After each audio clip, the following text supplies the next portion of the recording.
Richard Thornwood woke up at exactly 5:30 a.m., just as he had every day for the past 5 years. His alarm wasn't necessary anymore. His body had been programmed to rise before the sun. The king-sized bed in the master bedroom of his Connecticut mansion felt too large, too empty. It always did. He followed his morning routine with mechanical precision: 20 minutes on the treadmill, a protein shake prepared by his kitchen staff, and a steaming hot shower.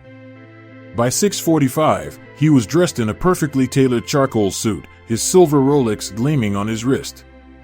"Good morning, Mr. Thornwood," Margaret Peterson said as she placed his coffee on the dining table.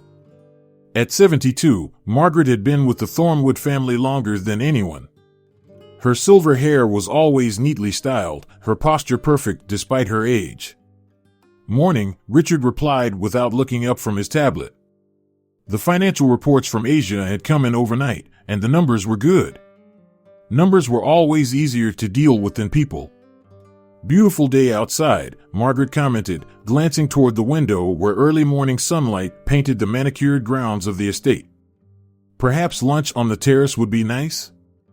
"I'll be at the office through dinner," Richard said flatly. "The Miller acquisition is closing today." Margaret sighed quietly. 5 years, and you still work like you're running from something." Richard's jaw tightened. He didn't need the reminder.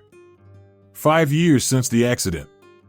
5 years since he'd been driving home from a conference, taking that business call he should have ignored. 5 years since the truck had hit their car on Sarah's side, killing his wife instantly. 5 years since their 8-year-old daughter Emma had died in the hospital 3 days later, never waking up from the coma. "The board meeting is at 9, he said, ignoring Margaret's comment. His driver, James, had the Bentley waiting at the front entrance precisely at 7:30. The drive to Thornwood Technologies headquarters in downtown Crestview took exactly 22 minutes. Richard spent it reviewing acquisition paperwork, pushing away the memory of Emma's laugh that suddenly echoed in his mind. The board meeting went exactly as expected until Marcus Reynolds, one of the younger board members, presented his pet project. "Gentlemen, I'd like to propose a new initiative," Marcus said, his enthusiasm obvious. "A partnership with Horizon Housing to create affordable homes for struggling families in South Crestview." Richard looked up from his notes. "And the profit margin on this venture would be?" Marcus shifted uncomfortably. "Well, it's not primarily profit-driven. It's more of a corporate social responsibility so it's charity disguised as business," Richard interrupted. The room fell silent. "This company isn't a charity, Reynolds. We're here to make money for our shareholders, not to solve society's problems. But the publicity benefits alone if you want to help the homeless, write a personal check," Richard said coldly. "People end up on the streets because of their choices. Throwing money at them doesn't fix character flaws or poor decisions." The room was uncomfortable now. Richard continued, "Next item on the agenda. The Miller acquisition. Let's finalize the details." Later that afternoon, Thomas Blake, Richard's attorney and the closest thing he had to a friend, stopped by his office. "You're coming to the Webster Foundation Gala tonight, right?" Thomas asked.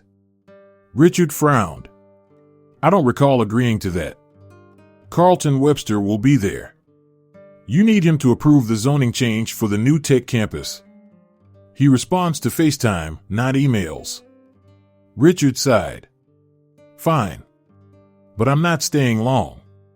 Would it kill you to socialize a little?" Thomas asked. "It's been 5 years, Richard." "Don't start," Richard warned. "I'll go, I'll shake hands with Webster, and then I'm leaving."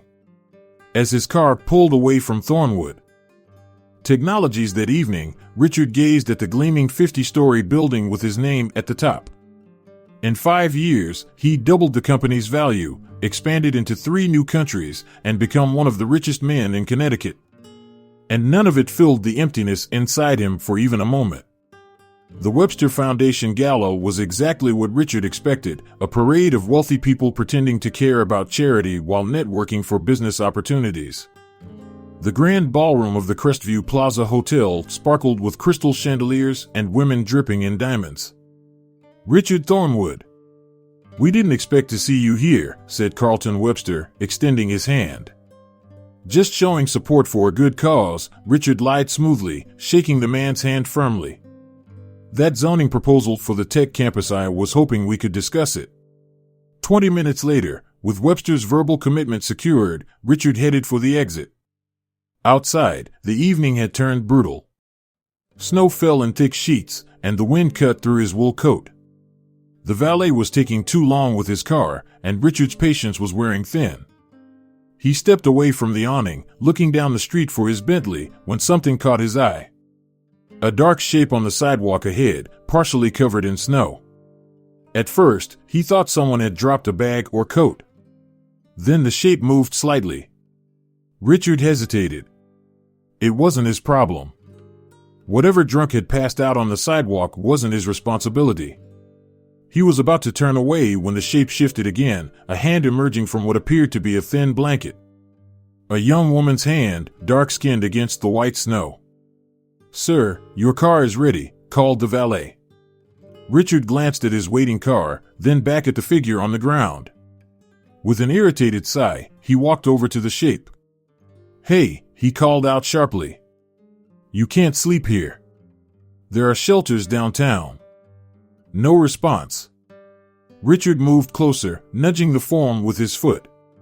The blanket shifted, revealing the face of a young black girl, maybe 17 or 18. Her eyes were closed, her lips taking on a bluish tint. What shocked Richard most was her stomach. She was very pregnant.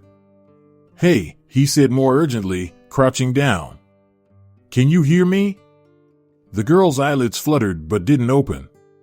Her breathing was shallow and irregular. "Damn it," Richard muttered. He pulled out his phone and dialed 911. "Emergency services, what's your dash? There's a pregnant girl unconscious outside the Crestview Plaza Hotel. She needs an ambulance immediately." "Sir, what's her condition? Is she breathing?" Richard looked more closely. "Barely. And she's turning blue.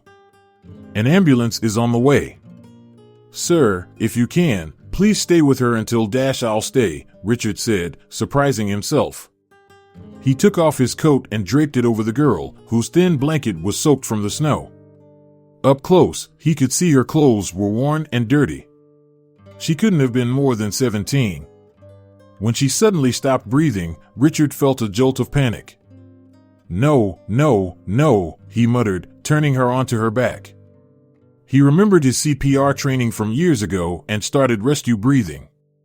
After what felt like an eternity, she gasped and started breathing again on her own. By the time the ambulance arrived, the snowfall had intensified into a blizzard. The paramedics worked quickly, lifting the girl onto a stretcher. "Are you family?" one of them asked Richard. "No, I just found her." "Well, thank you for calling. We'll take it from here." As they prepared to load her into the ambulance, Richard noticed her eyes flutter open momentarily.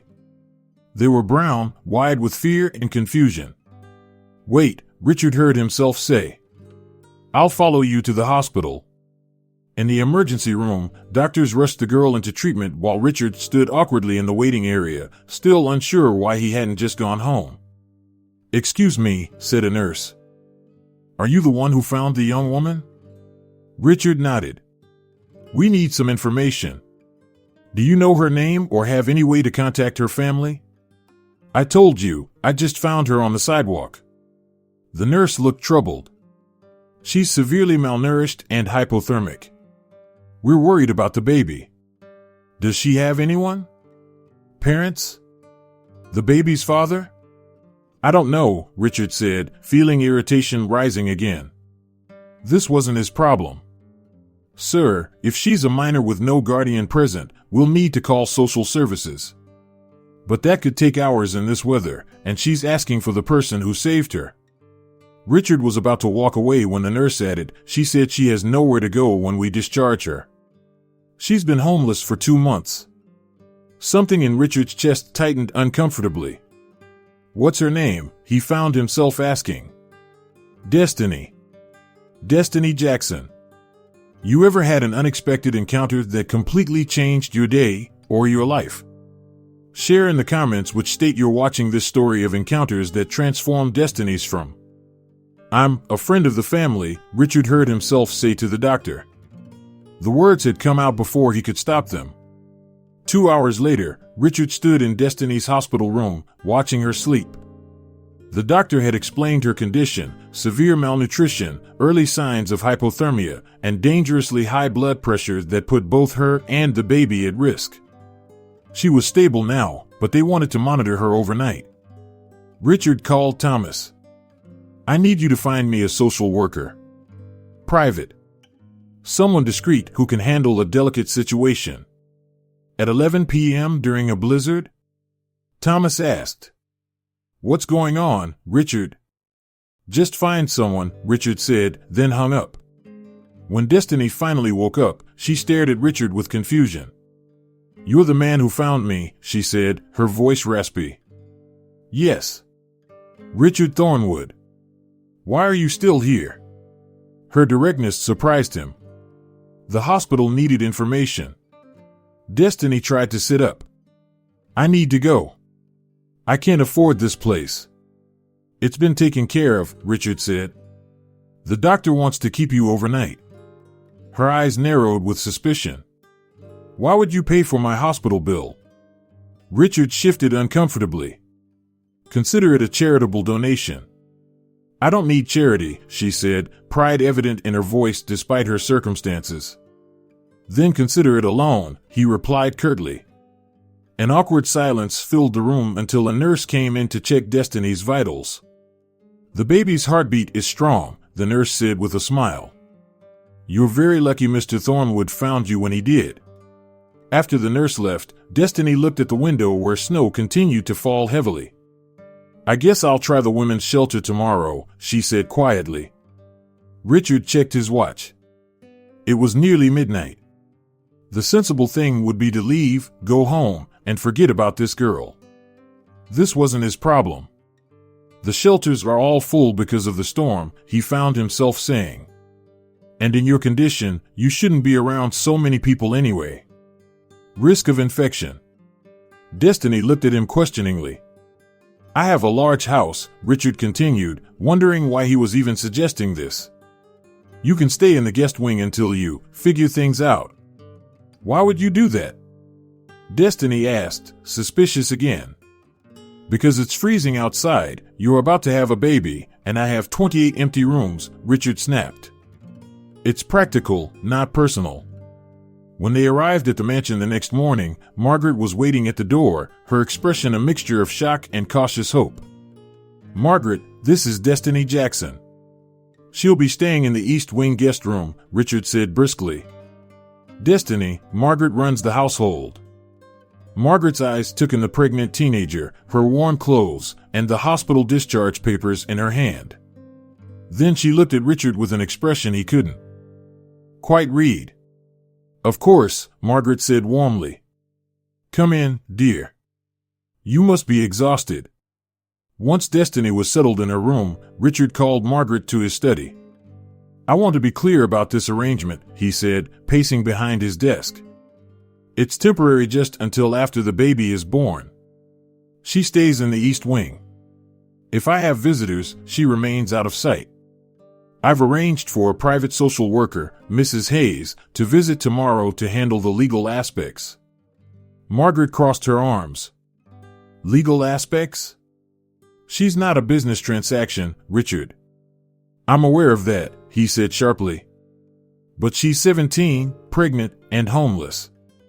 I need to make sure everything is above board." "Is that really what you're worried about? Or are you afraid of getting emotionally involved?" Richard stiffened. "I'm helping her because it's the right thing to do. Nothing more.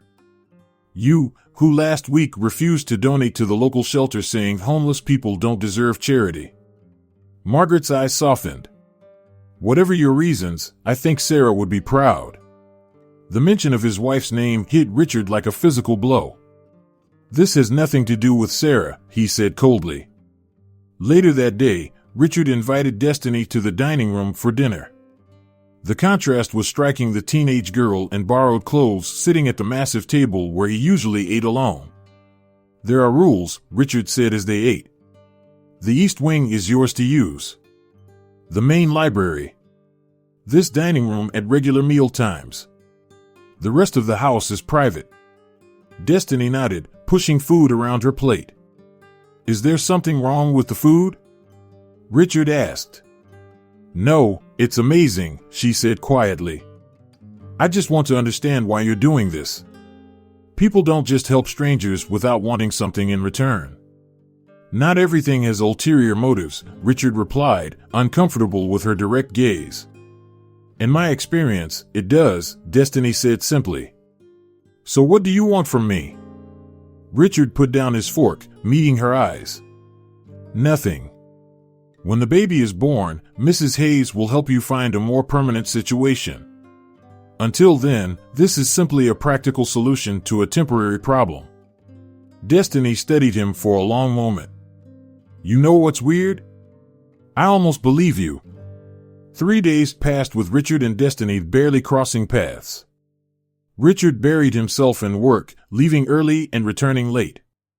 When they did share the occasional meal, conversation was minimal and awkward. Destiny spent most of her time in the East Wing, feeling like an intruder in the massive house. The only bright spot was Margaret, who checked on her regularly, bringing books and making sure she ate properly. On the 4th morning, Destiny woke to find Margaret placing a breakfast tray beside her bed. "You didn't have to bring me breakfast," Destiny said, sitting up with effort. At nearly 8 months pregnant, every movement was becoming more difficult.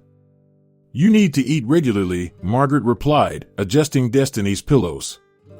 "Especially with the little one on the way." As Destiny ate, Margaret busied herself organizing the room. "Can I ask you something?" Destiny said. "Why is he like that?" "Mr. Thornwood, I mean. So cold." Margaret paused, considering her words carefully.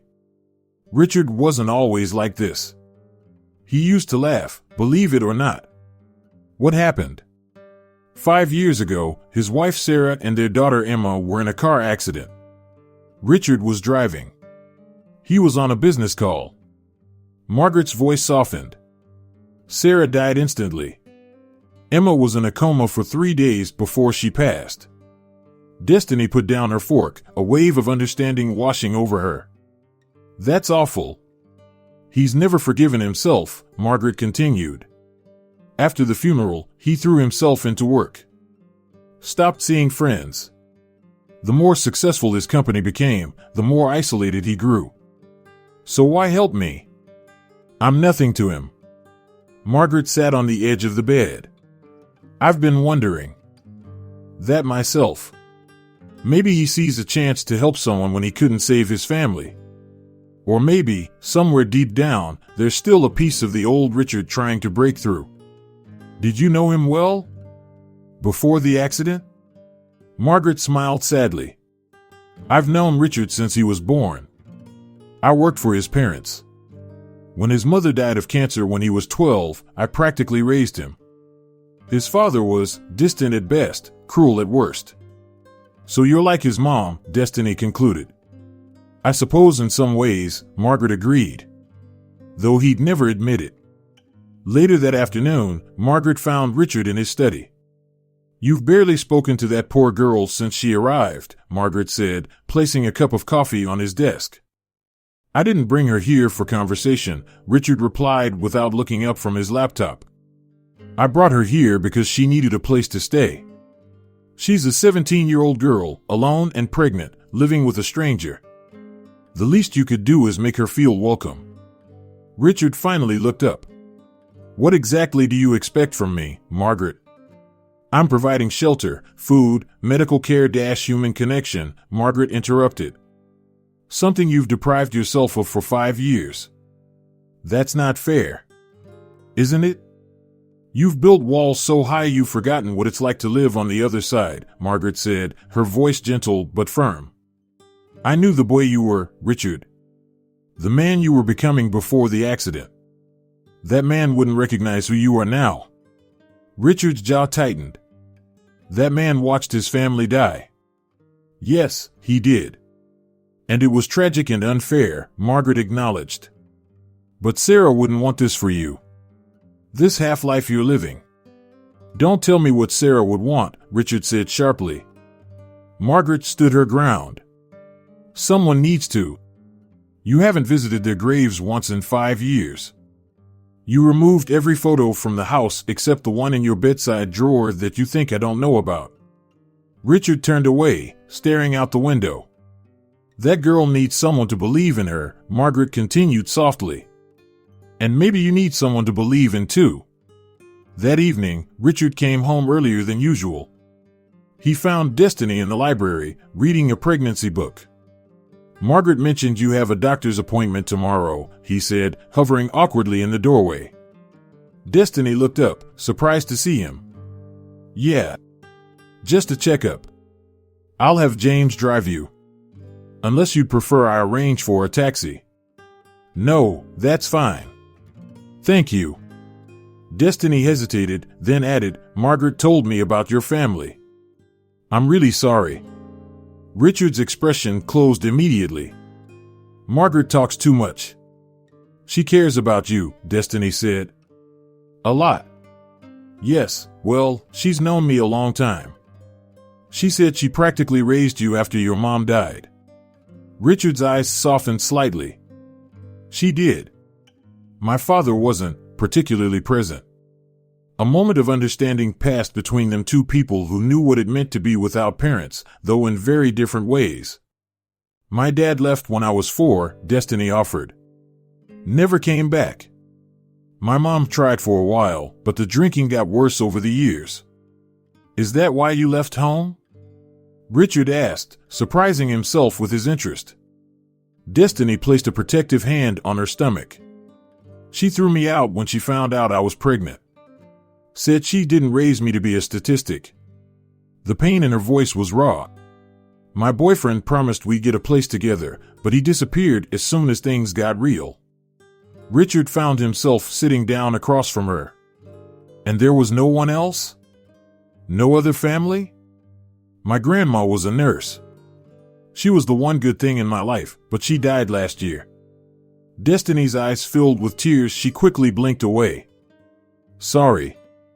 Hormones make me emotional. You don't need to apologize, Richard said, his voice gentler than Destiny had heard before. Not for that. 2 weeks passed, and slowly, a routine developed. Destiny had regular doctor's appointments, which James drove her to. Richard started coming home for dinner more often. Though conversation remained somewhat stiff, the hostile tension had eased into something more like cautious coexistence. Mrs. Hayes, the social worker, visited twice a week, helping Destiny prepare for the baby and discussing options for her future. Richard made sure to be scarce during these visits, treating them as Destiny's private business. One Saturday morning, Richard was in his home office reviewing contracts when his doorbell rang. Margaret knocked on his office door moments later, her expression tense. Victoria Lawson is here, she said quietly. Richard stiffened. His former mother-in-law never visited without calling first. Did she say what she wants? Just that she needs to see you. It's urgent, apparently.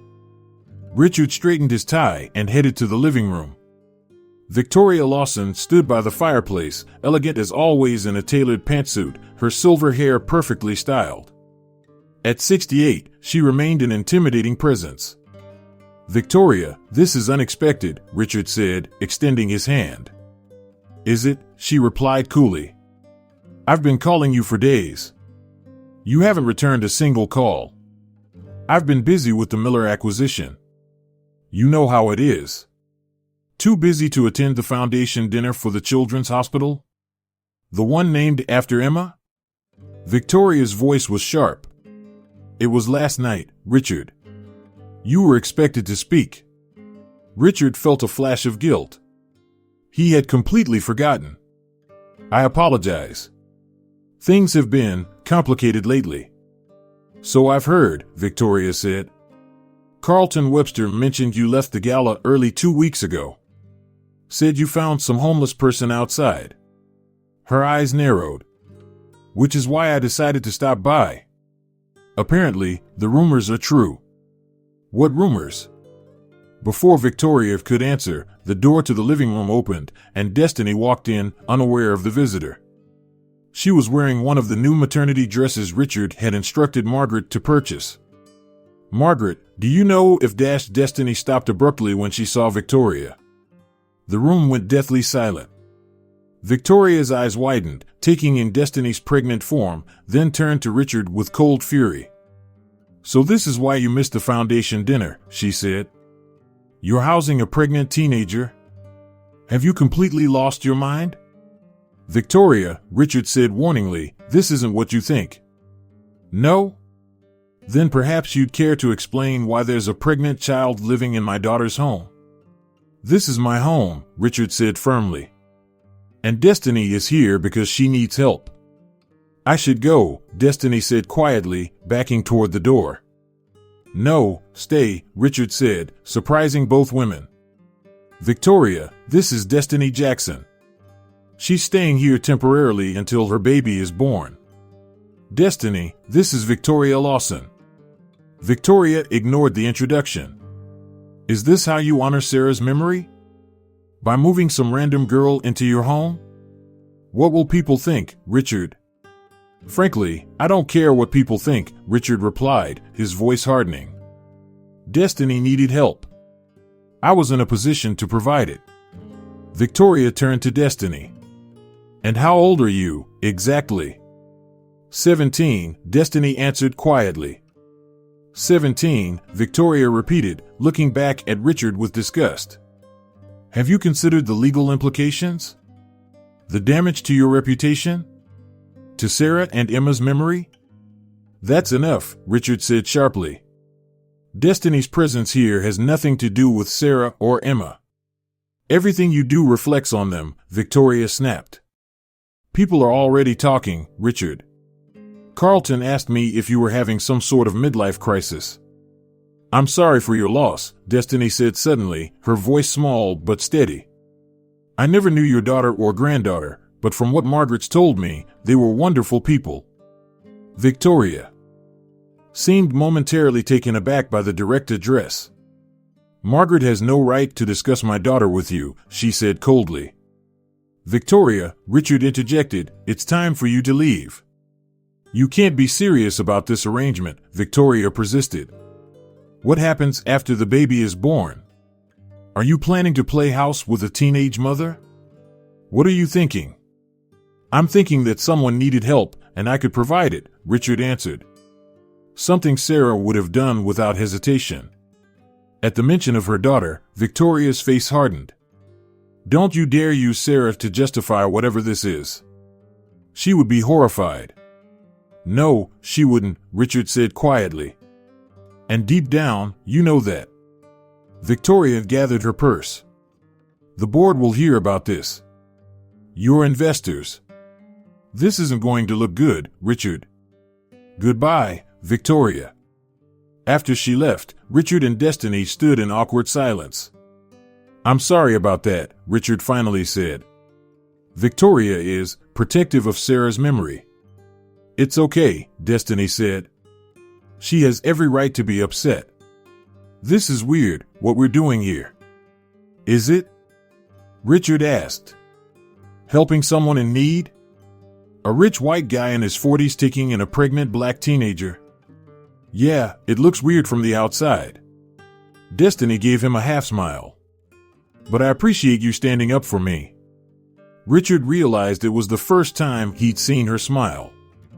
It transformed her face, showing the youth that her difficult circumstances often masked. Victoria won't be the last person to misinterpret the situation, Richard warned. Once this gets out, there will be talk. Questions. I can leave, Destiny offered. I don't want to cause trouble for you. No, Richard said firmly. You're staying. We'll deal with whatever comes next. It was the first decision Richard had made about Destiny that felt completely unhesitating. Whatever storm was coming, he wouldn't send her back into it alone. Victoria's visit was just the beginning. By Monday morning, Richard's phone was ringing constantly. Thomas called first. "Have you seen the business section?" his lawyer asked without preamble. "No, why?" "Thornwood Tech stock dropped 8% this morning. There's a small item about personal concerns regarding the CEO." Richard's jaw tightened. Victoria works fast. "What's going on, Richard?" "I'm hearing rumors about you housing some pregnant teenager." Richard explained the situation as clinically as possible. "Let me get this straight," Thomas said when he finished. "You found a homeless pregnant girl and brought her to live with you? Do you have any idea how this looks?" "I know exactly how it looks," Richard replied. "I don't care." "Well, you should. The board is calling an emergency meeting tomorrow. Charles Wilson is leading the charge." Richard wasn't surprised. Charles had been his VP for 3 years and had never hidden his ambition for the top job. "I'll be there," Richard said. The emergency board meeting was exactly as unpleasant as Richard expected. Charles Wilson sat at the far end of the conference table, a concerned expression carefully arranged on his face. "Gentlemen," Charles began, "I've called this meeting because we're facing a potential PR crisis that could seriously impact shareholder value." Richard kept his face neutral. "Get to the point, Charles. The point is that your personal situation has become public knowledge. Our stock is down 12% since markets opened yesterday." Marcus Reynolds cleared his throat. "To be clear, we're talking about the young woman you've taken in? The homeless teenager?" "Her name is Destiny Jackson," Richard said evenly. "And yes, she's staying at my home temporarily until her child is born." "The optics are problematic," Charles continued. "A man in your position, taking in a minor dash, she's 17, Richard interrupted. "And there's a social worker involved. Everything is above board." "That may be so," Charles pressed, "but perception matters. Our investors are concerned about your judgment. Your stability." "My stability?" Richard's voice was dangerously quiet. "It's been 5 years since the accident," Charles said, feigning sympathy. "Some wonder if this is a delayed grief response. A midlife crisis, perhaps." "My personal life is not up for discussion," Richard stated firmly. "It is when it affects this company," Charles countered. "The board suggests you consider taking a short leave of absence while this situation resolves itself." Richard looked around the table. Most members avoided his gaze, except for Marcus, who looked uncomfortable with the proceedings. "This is ridiculous," Richard said. "I've doubled company value in 5 years. We're about to close the Miller acquisition. And you want me to step aside because I helped someone in need?" "No one's questioning your business acumen," Charles said smoothly. "Just the recent lapses in judgment." The meeting ended in a stalemate, but Richard knew the damage was done. Charles had planted seeds of doubt. After the meeting, Thomas pulled Richard aside. "You need to be careful. Charles has been meeting with investors behind your back. He's positioning himself." "Let him try," Richard said dismissively. "I'm serious, Richard. There are also potential legal issues here. She's a minor. If anyone were to misinterpret no one who matters will," Richard cut him off. When Richard arrived home that evening, he was surprised to find Destiny sitting in the kitchen, looking upset. "What happened?" he asked. She handed him her phone, open to a gossip website. The headline read, "Tech Billionaire's Teenage Houseguest, Charity or Scandal?" Below was a blurry photo of Destiny entering Richard's car after a doctor's appointment. "They followed me," she said quietly. "Someone recognized me from the description in those business articles." Richard's blood ran cold. "I'm sorry. I should have anticipated this. There are comments, people saying awful things. About both of us." Richard took the phone and scrolled through the comments. His face hardened at the vile insinuations and racist remarks. "None of this matters," he said firmly. "It does matter," Destiny countered. Your company stock is falling. Your reputation I don't care about the stock or what people think. Why not? That's all you seemed to care about before. The question hit Richard harder than he expected. Why didn't he care? 2 weeks ago, the company had been everything. I don't know, he admitted. Just then, Richard's phone rang. It was a journalist from the Crestview Business Journal requesting an interview about his unusual living arrangement. No comment, Richard said before hanging up. They're not going to stop, Destiny said. No, they're not, Richard agreed. So we have two options. Hide and hope it blows over, or face it head on. What do you want to do? Richard considered for a moment. I think I should give an interview. Set the record straight. The next day, Richard sat down with a reporter from a respected business magazine. He explained finding Destiny during the snowstorm, her medical situation, and his decision to help.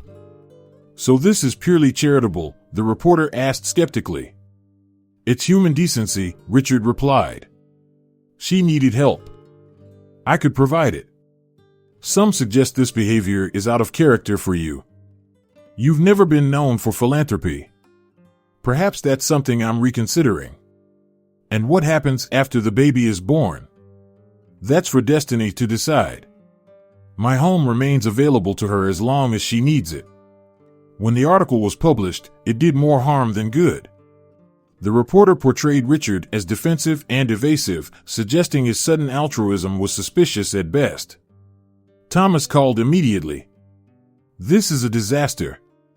Stock's down another 10%. Charles is calling for a vote of no.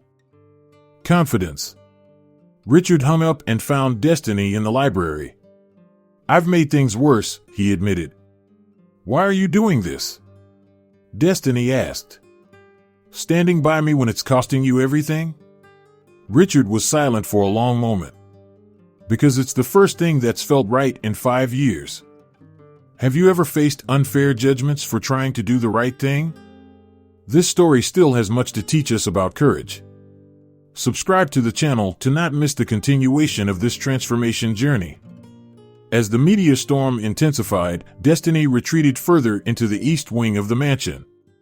She stopped going out altogether, even for doctor appointments, with Richard arranging for a private physician to visit the house instead. One morning, Destiny sat in her room scrolling through her phone, something Margaret had warned her against. The comments sections were brutal. Gold digger. Welfare queen hitting the jackpot. He'll dump her once he gets bored of his charity case. Some were even worse, filled with racial slurs and vicious accusations. Tears slid down Destiny's cheeks as she read comment after comment.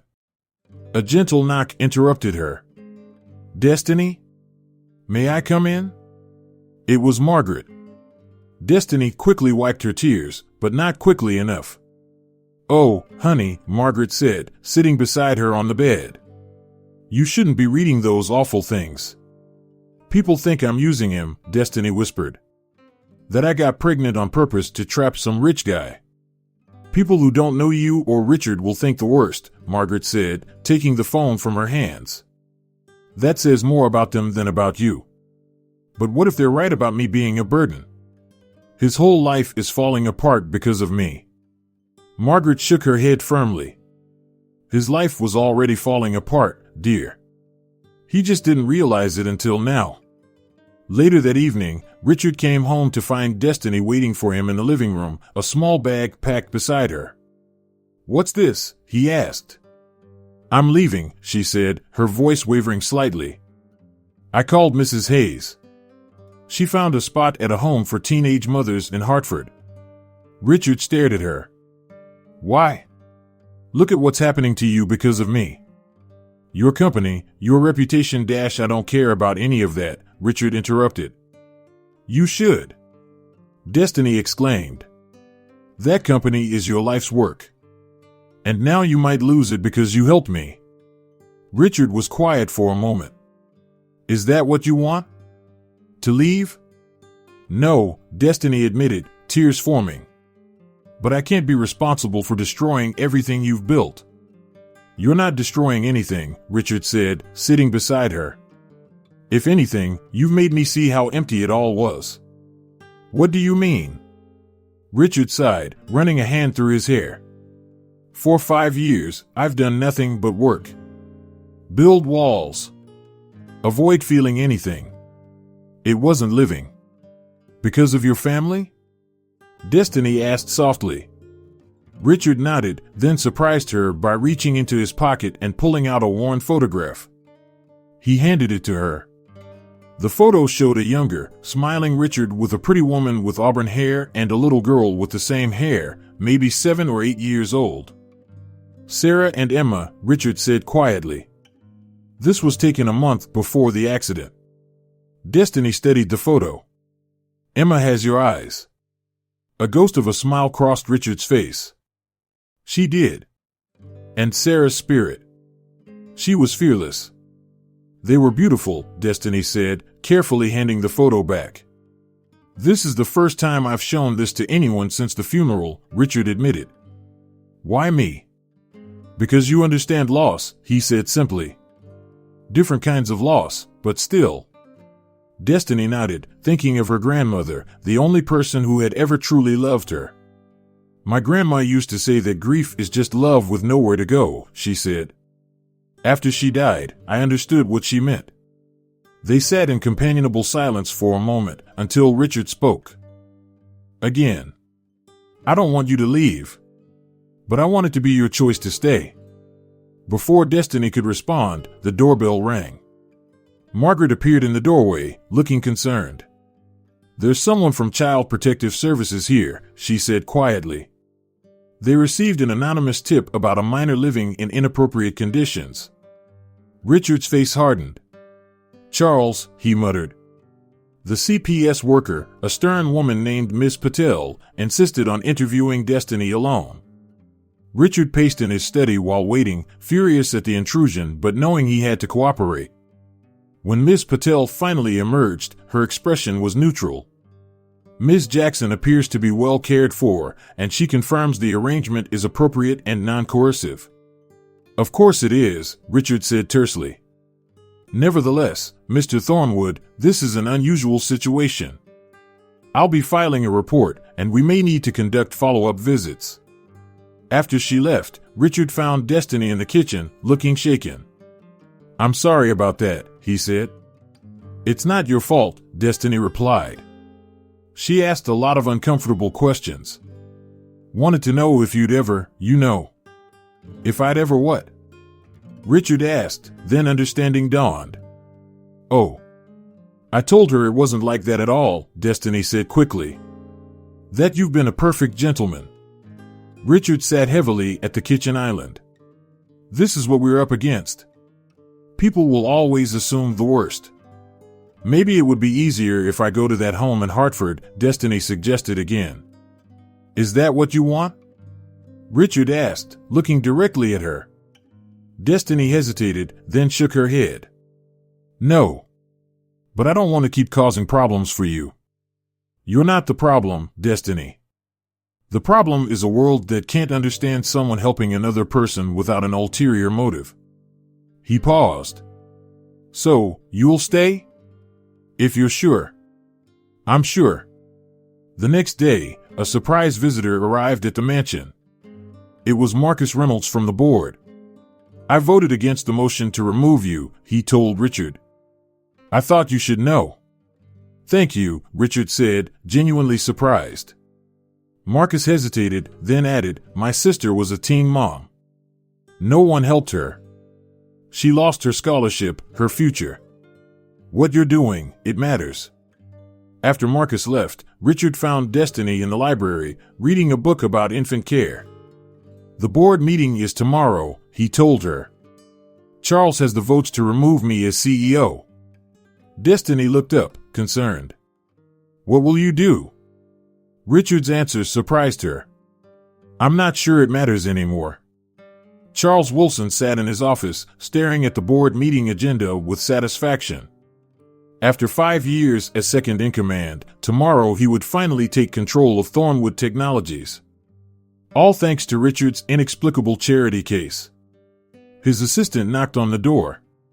"Sir, there's someone here to see you." "Says it's about Richard Thornwood." Charles straightened his tie. "Send them in."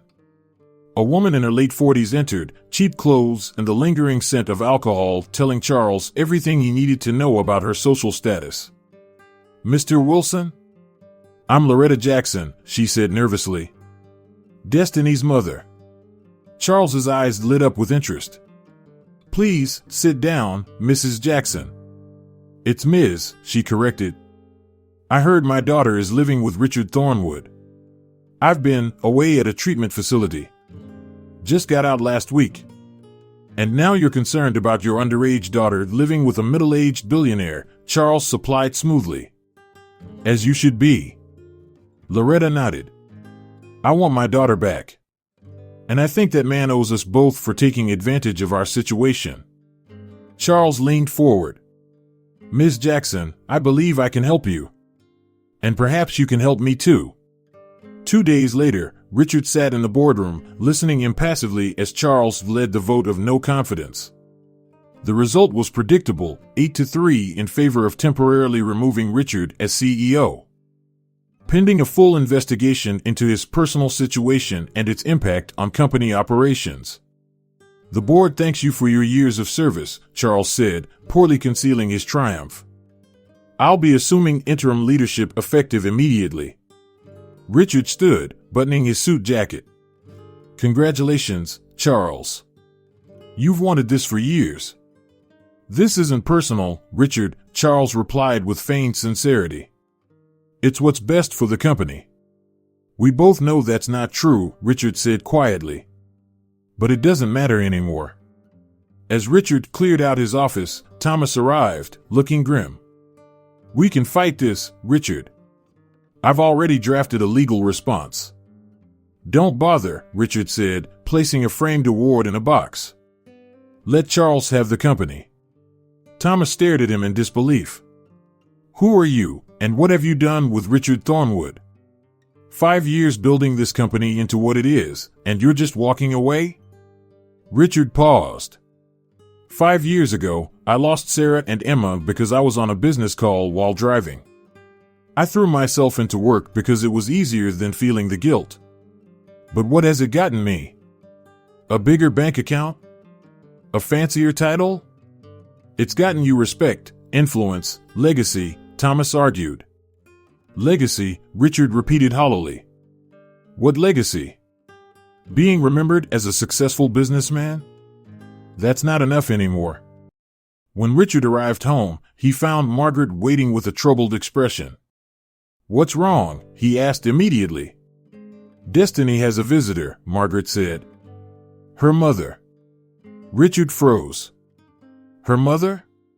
The one who threw her out?" Margaret nodded. "She showed up an hour ago. They're in the living room." Richard found Destiny sitting stiffly on the couch across from an older woman who bore a passing resemblance to her. The tension in the room was palpable. "Richard," Destiny said, her voice tight. "This is my mother, Loretta Jackson." "Mr. Thornwood," Loretta said, standing to shake his hand. "I've heard so much about you." "Funny, Destiny hasn't mentioned you were in contact," Richard replied coldly. "We weren't," Destiny said. "Mom just got out of rehab. Again." 60 days sober, Loretta confirmed with a hint of pride. "And ready to make amends. Starting with taking responsibility for my daughter." "You mean the daughter you threw out when she needed you most?" Richard asked. Loretta's expression hardened slightly. "I made mistakes. But Destiny is still my child. I'm her mother.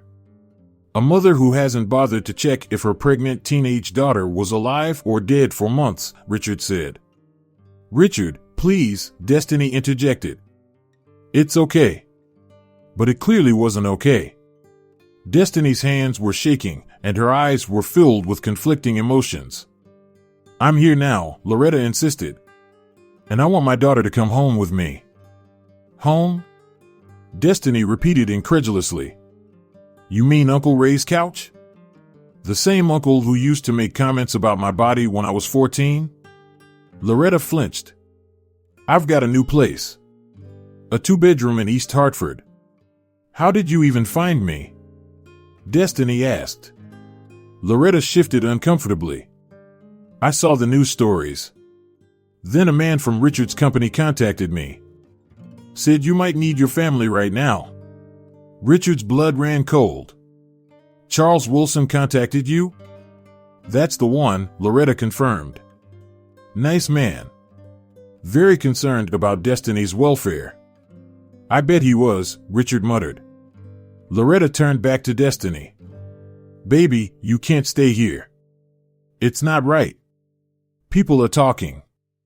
And once your baby comes, you'll need family. Real family. She has all the support she needs here, Richard said firmly. With all due respect, Mr. Thornwood, you're not family, Loretta replied sharply. And Destiny is still a minor. Legally, I have rights. Richard saw the fear in Destiny's eyes. Destiny, could I speak with you privately for a moment? In the hallway, Destiny looked close to tears. She's going to try to take me away. I know her. She's up to something. Do you want to go with her? Richard asked directly. No. She doesn't care about me. She never has. She only showed up because Charles Wilson put her up to it, Richard finished. He's using her to get to me. What do we do? Destiny asked, her voice small. Richard placed his hands gently on her shoulders. We fight. I just lost my company, but I'm not losing you too. Not if you want to stay. I want to stay, Destiny whispered. Then you will, Richard promised. I'll call Thomas right now. We'll get an emergency hearing for temporary guardianship if necessary. When they returned to the living room, Richard addressed Loretta with steely determination. Ms. Jackson, your daughter has made her choice. She's staying here. Loretta's friendly facade vanished. We'll see about that. I've already spoken to a lawyer. A good one, paid for by your friend Mr. Wilson. After she left, Richard held Destiny while she cried, promising her that everything would be okay. But privately, he wondered if this was a fight he could win. The days following Loretta's visit were tense. Thomas worked frantically to prepare for the custody hearing, while Richard made calls to every connection he had. Destiny grew quieter, her anxiety visibly mounting as her due date approached. We have a court date, Thomas announced one evening. Next Thursday. The judge agreed to an expedited hearing given Destiny's condition. What are our chances? Richard asked. Thomas hesitated. Challenging. Loretta is her biological mother, and despite her history, the court generally favors biological parents unless there's substantial evidence of ongoing abuse or neglect. She threw her pregnant daughter out on the street. Richard exclaimed. Which she'll claim was a misunderstanding or temporary lapse in judgment, Thomas replied. And she's been in rehab, which shows she's trying to improve. Richard paced the room. So we could lose. It's possible, Thomas admitted. But we'll fight with everything we have. That night, an unusually severe winter storm hit Connecticut. The weather forecast warned it could be the worst blizzard in decades. Richard made sure the generators were ready and the house was stocked with supplies. As the wind howled outside, Richard found Destiny in the library, staring out at the swirling snow. Thomas says we might lose the hearing, she said without turning around. Richard joined her at the window. Thomas prepares for worst-case scenarios. It's his job. But he's right. I'm still a minor. She's still my mother. Destiny, look at me, Richard said gently. She turned, her eyes filled with fear. I promise you, I will not let her take you away against your will. You can't promise that, she whispered. The law dashed to hell with the law, Richard said with sudden fierceness. I've lost too much in my life already. I'm not losing you too. The intensity of his words surprised them both.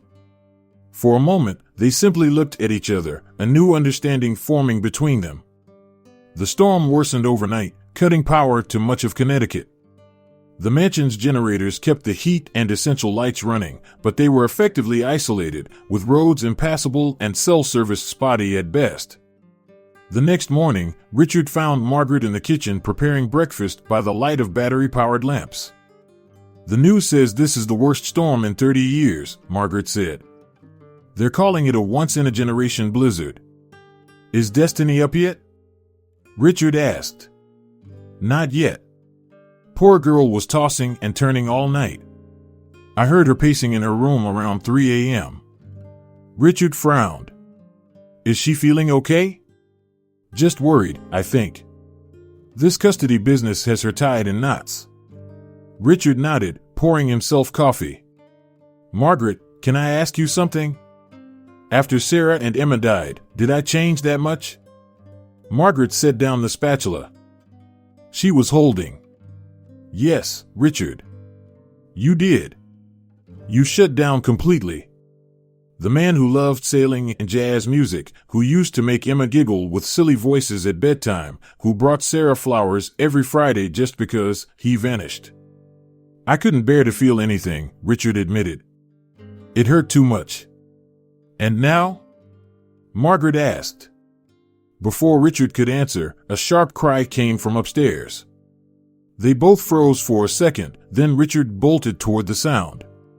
He found Destiny in her bedroom doorway, clutching her stomach, a puddle of water at her feet.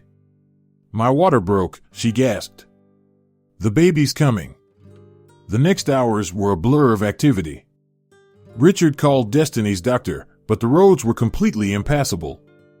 Not even emergency vehicles could get through. "You're going to have to help her through this," the doctor said over the crackling phone line. "I'll talk you through it as best I can." Richard felt a wave of panic like nothing he'd experienced since the night of the accident. "I can't deliver a baby." "I don't know the first thing about Richard," Margaret interrupted firmly. "We don't have a choice." They set up Destiny's room with clean towels, hot water, and whatever supplies Margaret thought might help. The contractions were coming regularly now, and Destiny's face was tight with pain. "I'm scared," she whispered when Richard brought her more water. "I know," he said, taking her hand. "But Margaret was there when her daughter gave birth at home. And I've got the doctor on the phone. We'll get through this together." As the labor progressed, Richard was transported back to the night of the accident. The helplessness, the terror of having lives in his hands. He could hear Sarah's voice, smell the gasoline from the crushed car, see Emma's still form being loaded into the ambulance. "Richard?" Margaret's voice pulled him back. "She needs you present. Right now." Richard took a deep breath and pushed the memories away. "I'm here," he said, grasping Destiny's hand firmly. "I'm not going anywhere." The hours dragged on. The doctor remained on the line when the connection allowed, but as night fell again, the already spotty service worsened. During a moment of clarity, Destiny looked at Richard with tears in her eyes. "I need to tell you something. About my grandmother." "Save your strength," Richard urged. "No, you need to know." Destiny winced through another contraction before continuing. "My grandma was a nurse. She worked at Memorial Hospital Oncology Ward before she retired."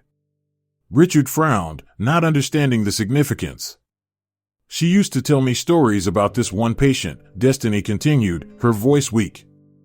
"A woman with breast cancer. The woman's husband would bring her fresh flowers every Friday, no matter how bad she was feeling." Richard went completely still. "She said the husband would read to his wife during treatments. That he was the kindest man she'd ever seen." Destiny squeezed his hand. "It was Sarah, wasn't it? Your wife?" "My grandma was her nurse." Richard's eyes filled with tears. Sarah had breast cancer 3 years before the accident. She recovered fully. His voice broke.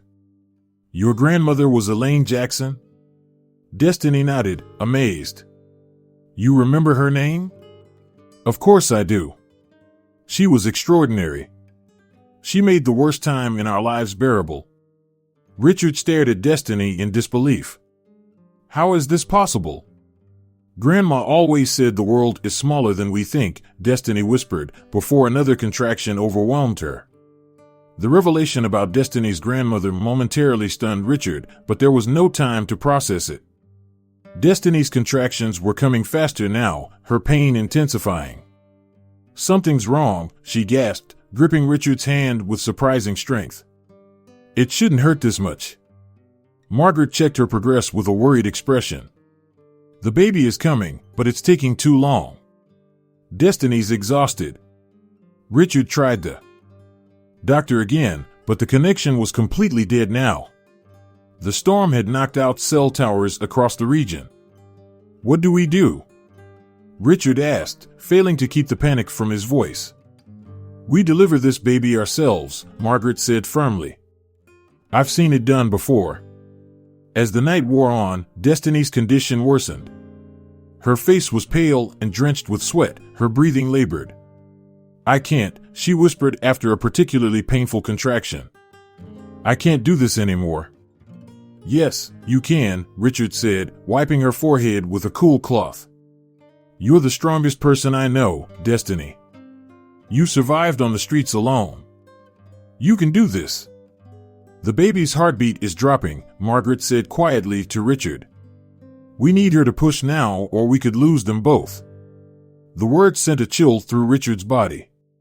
Suddenly, he was back in the hospital 5 years ago, a doctor telling him they were doing everything they could for Emma. The same empty reassurances as his daughter slipped away. No, Richard said aloud, snapping back to the present. Not again. I'm not losing anyone else.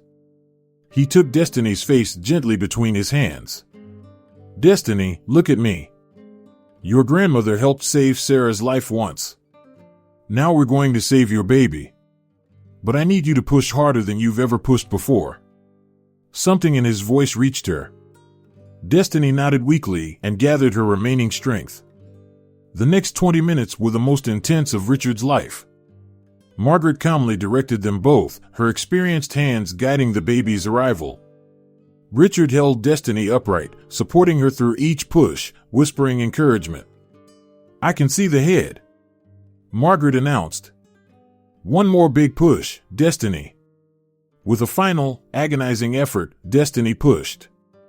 A moment of terrible silence followed, then the unmistakable sound of a newborn's cry filled the room. It's a girl, Margaret said, her voice breaking with emotion as she quickly wrapped the tiny infant in a clean towel. Richard stared in awe at the small, perfect face.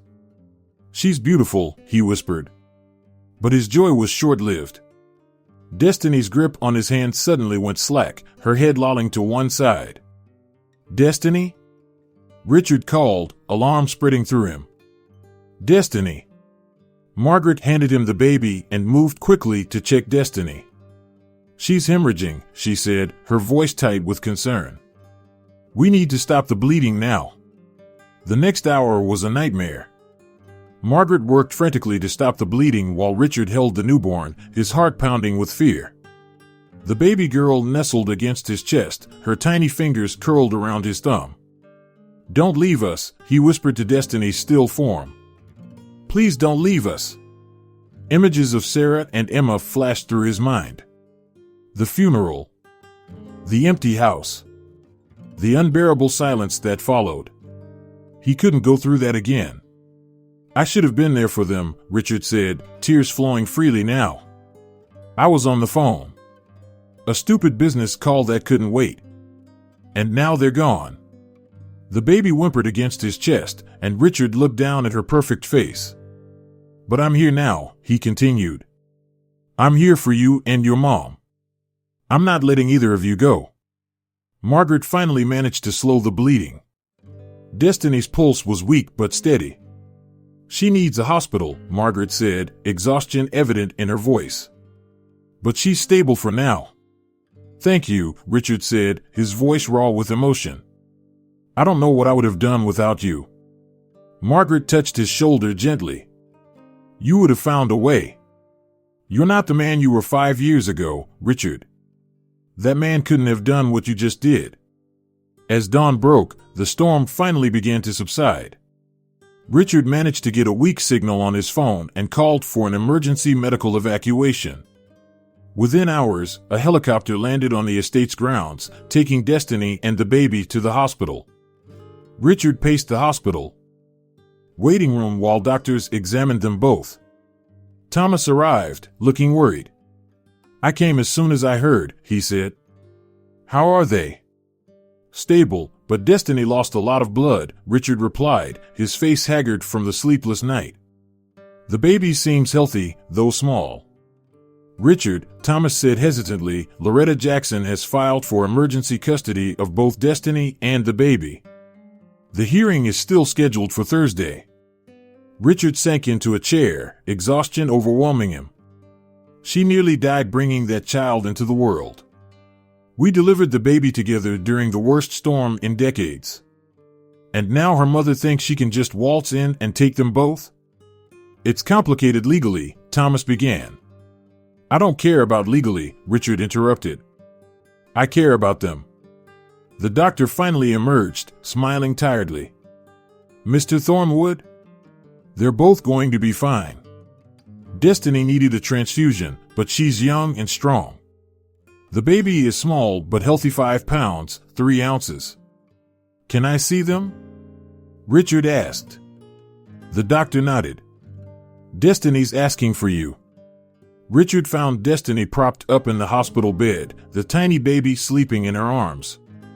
When she saw him, her eyes filled with tears. "Hey," he said softly, taking a seat beside the bed. "Hey yourself," she replied, her voice weak but steady. "Meet Hope. Hope Elaine Jackson." Richard gently touched the baby's tiny hand. "Hope.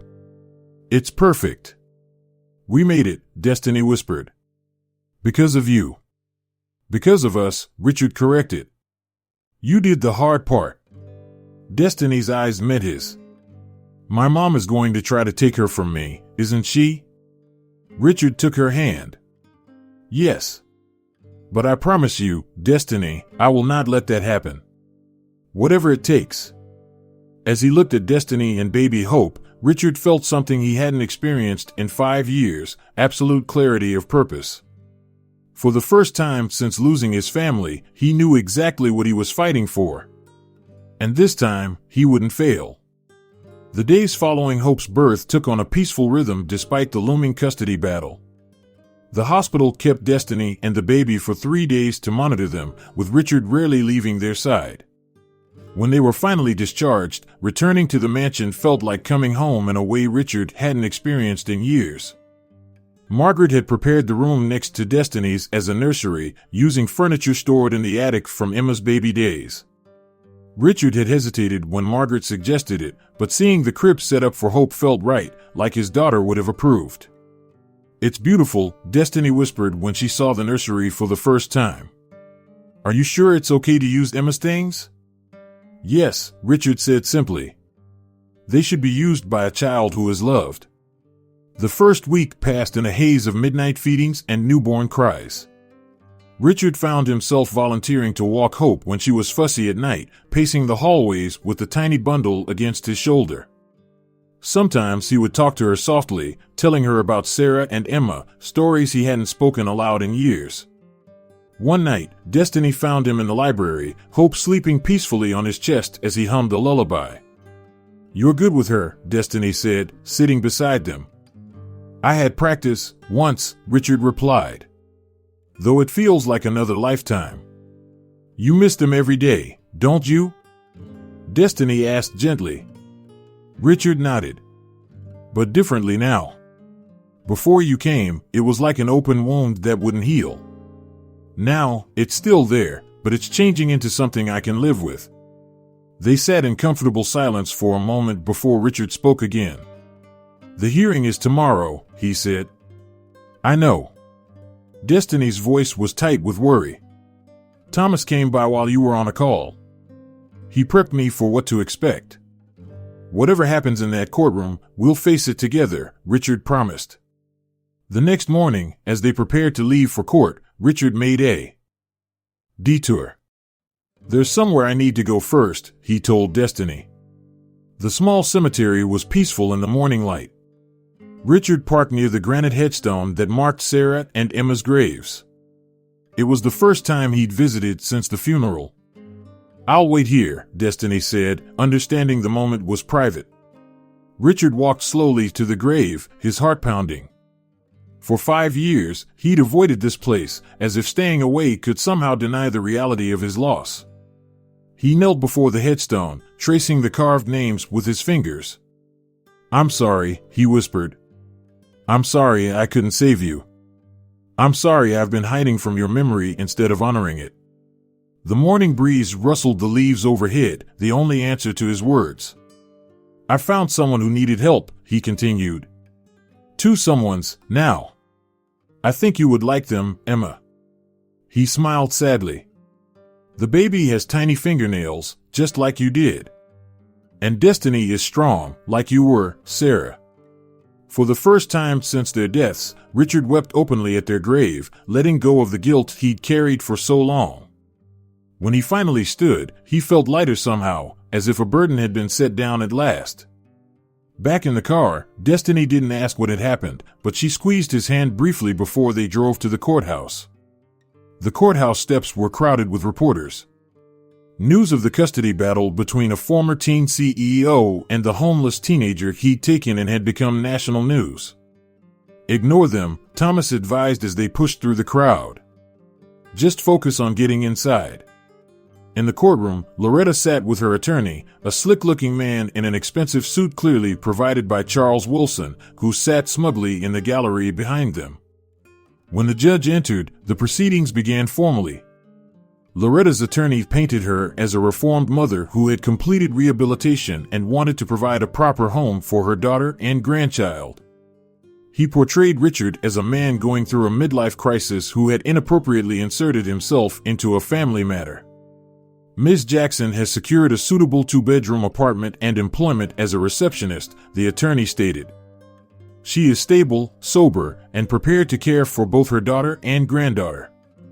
Meanwhile, Mr. Thornwood has recently been removed as CEO of his own company due to concerns about his judgment. Richard's jaw tightened, but Thomas had prepared him to expect these attacks. When it was their turn, Thomas presented evidence of Loretta's multiple failed rehabilitation attempts over the years and her history of evictions. He emphasized the stable environment Richard provided and Destiny's clear wishes to remain in his care. Furthermore, Thomas added, Mr. Thornwood has voluntarily established a trust for both Destiny and Hope's education and future needs, regardless of the outcome of today's hearing. This was news to Destiny, who looked at Richard in surprise.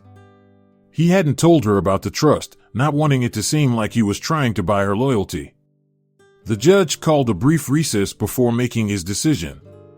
In the hallway, Richard found himself face to face with Charles Wilson. Was it worth it?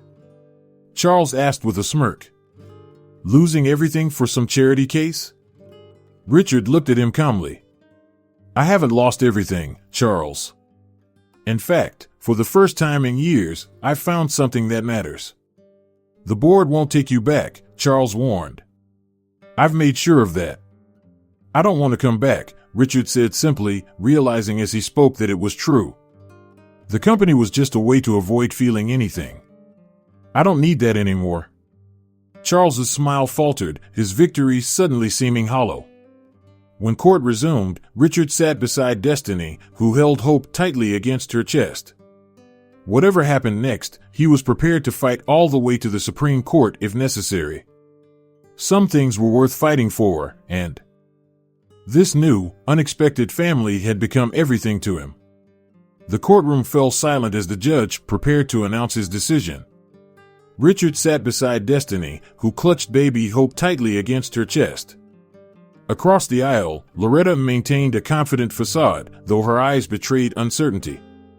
Before I rule, the judge said, I'd like to hear from Ms. Jackson, the younger Ms. Jackson. Destiny, would you tell the court in your own words what you want? Destiny stood carefully, holding Hope.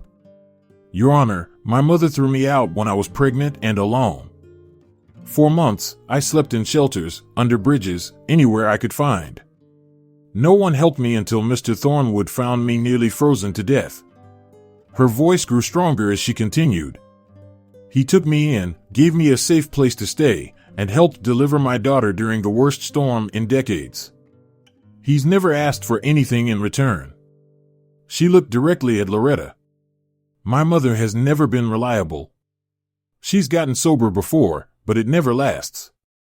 I want to stay with Richard, where my daughter will be safe. Thank you, the judge said. Now, Ms. Jackson Loretta UVE maintained that your rehabilitation is successful this time.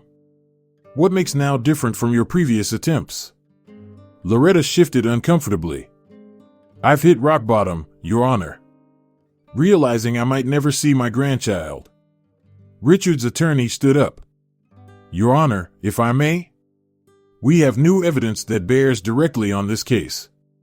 The judge nodded, and Thomas presented a series of emails between Charles Wilson and Loretta discussing financial arrangements in exchange for her custody claim. These communications clearly show that Ms. Jackson's sudden interest in regaining custody was encouraged and financially incentivized by Mr. Wilson, who had business motivations to disrupt Mr. Thornwood's life. Loretta's face reddened as the emails were read aloud. Her attorney looked stunned, apparently unaware of this arrangement. The judge's expression hardened. Ms. Jackson, were you paid to pursue this custody claim? Loretta hesitated, then seemed to deflate. Not directly. But Mr. Wilson promised to help with an apartment, a job. He said it would look better for everyone if Destiny came home with me. Charles Wilson stood abruptly and left the courtroom as all eyes turned to him. After a brief recess, the judge returned with his decision. This court finds that the best interests of both Destiny Jackson and her infant daughter Hope are served by granting temporary legal guardianship to Richard Thornwood until Destiny's 18th birthday, at which point she will assume full legal independence. Relief washed over Richard's face as Destiny burst into tears. Furthermore, the judge continued, Ms. Loretta Jackson may petition for supervised visitation after demonstrating 6 months of sobriety confirmed by regular testing. As they left the courthouse, reporters swarmed them with questions. Richard stepped in front of Destiny protectively. All we ask is privacy and respect as we move forward as a family, he said firmly before guiding Destiny and Hope to the waiting car. 3 years later, Richard stood at the edge of what had once been his private garden, now transformed into a playground where several young mothers watched their children play. The east wing of the mansion had been renovated into the First Hope Center for Young Mothers, providing housing, education, and childcare for teenage mothers with nowhere else to go. After leaving Thornwood Technologies, Richard had found an unexpected purpose. Using his business acumen and connections, he'd established the Hope Foundation, dedicated to helping vulnerable young parents. What began as a personal mission had grown into a nationally recognized organization with centers in 5 states. Mr. Richard called a little girl with pigtails. Look how high I can swing. Richard smiled and waved at 3-year-old Hope, who had her mother's eyes and an infectious laugh that sometimes reminded him of Emma. Destiny joined him, dressed in her community college graduation gown. At 20, she'd completed her associate's degree in social work and now helped run the foundation's mentorship program. Nervous about your speech? Richard asked. A little, Destiny admitted. But I know what I want to say. Later that afternoon, as Destiny stood at the podium addressing her graduating class, Richard sat in the audience with Hope on his lap, his heart full of pride. 3 years ago, I was homeless, pregnant, and alone, Destiny began. Today, I stand before you as a college graduate, a mother, and a person with purpose. None of this would have been possible without one person who saw value in me when I couldn't see it in myself. Her eyes found Richard in the crowd. Sometimes we lose everything to discover that our worth was never in what we possessed, but in our capacity to begin again. And sometimes we find family in the most unexpected places, exactly when we think we're completely alone. After the ceremony, Margaret took a photo of the 3 of them, Richard, Destiny, and Hope, the unlikely family they had become. I'm proud of you, Richard told Destiny as they walked to the car. And Sarah and Emma would be too. I know, Destiny said softly. I like to think they brought us together somehow. That maybe Grandma had a hand in it too, from wherever they all are. Richard smiled, thinking of the extraordinary coincidence that had connected them long before they ever met. Perhaps it wasn't coincidence at all. That evening, as Richard read Hope a bedtime story, the same ones he once read to Emma, he reflected on the strange journey that had brought him here. From desperate grief to unexpected joy. From isolation to family. From a man who had everything but felt nothing, to a man who had lost much but gained something far more precious. As Hope drifted off to sleep, her tiny hand wrapped around his finger, Richard understood finally what Sarah had always tried to tell him. That legacy wasn't found in buildings with your name on them or in bank accounts. It was found in the lives you touched, in the love you gave freely, and in the courage to open your heart even after it had been broken. Some might call that faith. Others might call it hope. Richard simply called it home. Thank you for following this extraordinary journey of redemption and second chances. If this story touched your heart, leave a like and share it with someone who needs hope today. Which moment of this story moved you the most? Tell us in the comments.